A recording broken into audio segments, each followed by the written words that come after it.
Hello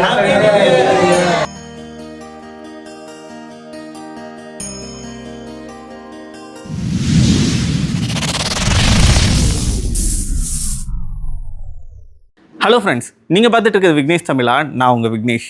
இன்றைக்கி நம்ம எங்கே வந்திருக்கோம்னா ஒரு அற்புதமான இடத்துக்கு தான் வந்திருக்கோம்னு சொல்லுவேன். ஏன்னா வள்ளலார் முதியோர் இல்லத்துக்கு வந்திருக்கோம்.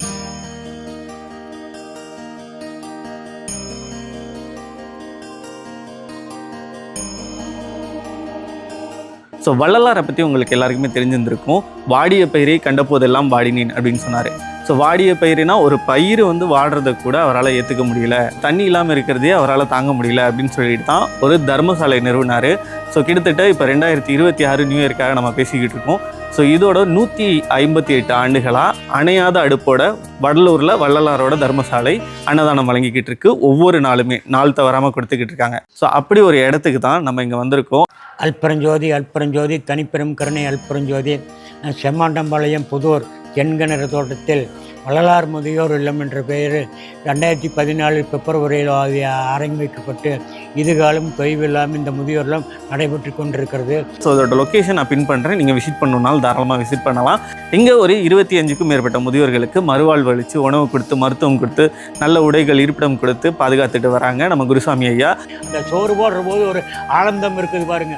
அது சக்கரைன்னு சொன்ன இனிக்காது, சாப்பிட்டாத்து இன்னைக்கு அந்த மாதிரி எல்லாத்துக்கும் சோறு போட்டு அந்த ஒரு இன்பம் இருக்குது பாருங்க. அந்த இன்பத்தை பார்க்க பார்க்க பெரும் மகிழ்ச்சி பேரொரு.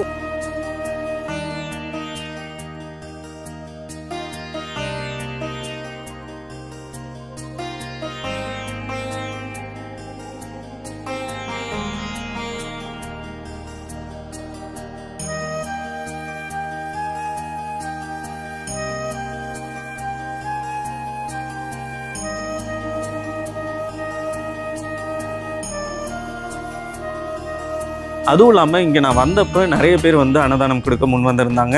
நிறைய விஷயங்களுக்காக கொடுக்குறாங்க. ஸோ நீங்களும் வீடியோ ஃபுல்லாக பாருங்கள். உங்களுக்கும் இவங்களுக்கு உதவி பண்ணணும் அப்படின்னு தோணுச்சுன்னா டிஸ்பிளேல நம்பர் கொடுக்குறேன். நீங்கள் அவங்களுக்கு காண்டாக்ட் பண்ணி நேரில் விசிட் பண்ணிங்கன்னா ரொம்பவே சந்தோஷப்படுவாங்க. ஏன்னா எல்லாருமே அவங்க குடும்பத்தில் உறுப்பினர்கள் இல்லாதனால இங்கே இருக்காங்க. 2 பையனுங்க, 2 பசங்க. பெரியவனுக்கு 2 பையன், சின்னவனுக்கு 1 பையன். ஆனா பார்க்க மாட்டேன்ட்டான். எங்க வீட்டுக்காரர்களே இங்க வந்துட்டான். பக்கவாதம் உடம்பு சரியில்லாத காரணத்தினால அவங்க வீட்டுல கொஞ்சம் வசதி இல்லை. அப்ப அந்த சூழ்நிலை இங்க விட்டாங்க.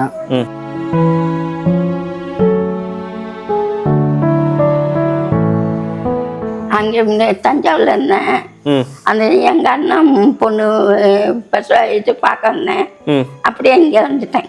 இங்கே வந்துட்டீங்க. மன வருத்தப்பட்டேன்னு என்னால் என் கண் பார்வை தான் எனக்கு ரொம்ப கம்மியாக இருக்கு. அதனால் எனக்கு அடுத்தவங்க ஒரு இடத்துக்கு போகிறதுனாலும் இப்போ இந்த மெயின் ரோட்டில் போய் ஒரு ரோடு கிராஸ் பண்ணுறதுனாலுமே யாரோ ஒருத்தர் ஹெல்ப் வேணும். எனக்கு அவ்வளோ சீக்கிரம் என்னால் கிராஸ் பண்ண முடியாது. அது கொஞ்சம் அதுதான் மனவேதனை. 3 பேர் இருந்தா, அண்ணன் இருந்தாங்க, அப்பா அம்மா எல்லாம் இருந்தாங்க. இப்பெல்லாம் யாருமே இல்லைங்க.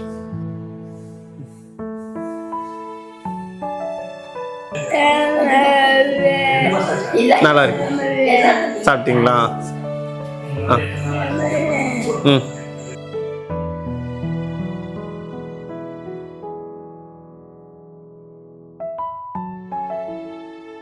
ஸ்ட்ரென்த் ஆகிடலாம் அப்படின்னு சொல்லி ஹாஸ்பிட்டலில் சொல்லிட்டாங்க.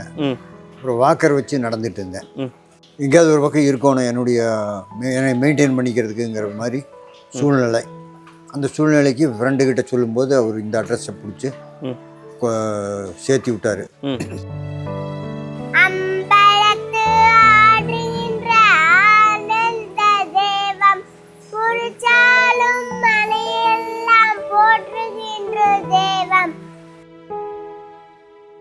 அல்பரஞ்சோதி தனிப்பெரும் கருணை அல்பரஞ்சோதி. இந்த முதியோர் இல்லத்தில் 20 பேர் ஆதரவற்ற முதியோர்கள் நாங்கள் இங்கே வச்சு இங்கே பராமரித்து எல்லாருக்கும் அவளுக்கு எல்லா வசதியும் மருத்துவ உதவி எல்லா உதவியும் செஞ்சு 20 பேர்த்து நல்ல முறையை வச்சு நல்லா செஞ்சு நாங்கள் கணவன் மனைவியாக 2 பேரும் இருந்து இதை சிறப்பாக நடத்திட்டு இருக்கிறோம். இது நல்ல முறையாக நடக்குது. இந்த முதியோர் இல்லத்துக்கு இன்னும் நிறைய பேர் வரவானு, இந்த முதியோர் இல்லத்தில் இன்னும் நிறையா சேவைகள் செய்ய வேண்டியது இருக்குது. இந்த சேவையெல்லாம் செஞ்சு எல்லாம் செல்வம் விட்டு எல்லோரும் நல்லா இருக்கணும். வள்ளலார் முதியோர்களுக்கு எல்லோரும் பேர் உதவி செய்யுங்க. அல்பெருஞ்சோதி அல்பெருஞ்சோதி தனிப்பெரும் கருணை அல்பெருஞ்சோதி. ஸோ நீங்கள் அவங்களுக்கு ஒரு பேரனாவோ பேத்தியாவோ மகனாவோ மகளாவோ வந்து பார்த்தீங்கன்னா ரொம்பவே சந்தோஷப்படுவாங்க. அப்படி உங்களால் வர முடியல அப்படின்னா கூட ஒருவேளை உணவோ இல்லை அவங்களுக்கு தேவையான பொருள் உதவியோ செஞ்சு உதவி பண்ணுங்கள்.